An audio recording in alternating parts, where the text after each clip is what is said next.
Sober up. COVID-19 respects no national borders, no social bounds, no political systems, and no cultural values. It hits us just as hard. It levels the world. Facing the pandemic, it is not what happened matters. It is how we respond. For almost a month, it infected thousands in Wuhan in a day, and every hospital bed was occupied. Now, empty beds and closed wards in the city.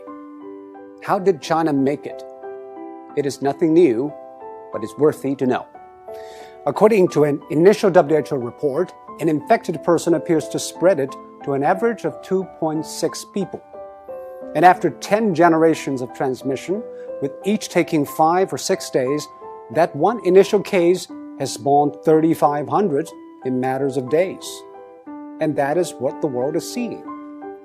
What China did is to break the cycle by human intervention. The scale unprecedented in history.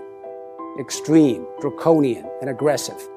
These are the words used to describe China's response. But now, people have come to terms with the new norm, lockdown. Some people say, isn't that a violation of individual rights? Actually, the balance between individual rights and public safety is always an ever-changing equation. After 9/11, all the airports in the world began to impose draconian safety checks on passengers, and people accepted it because we traded a little of our freedom for the greater good of the public. China imposed the largest and most draconian quarantine in history.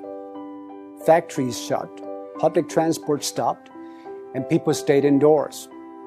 By doing that, it flattened the curve. On one hand, China avoided many millions of cases and tens of thousands of deaths. On the other, it stretched out the time and made the hospitals restaffed and less strained. This is exactly what Europe and America should know.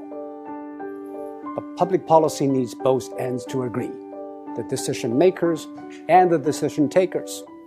Quarantine is indeed extreme and extremely restrictive. It needs the people in lockdown to be honest and cooperative. I think what the people of Wuhan did was exceptional. They had the courage, tenacity, and resilience to stay housebound for days, weeks, and months. Most view the quarantine as a civic duty, and that is why it worked.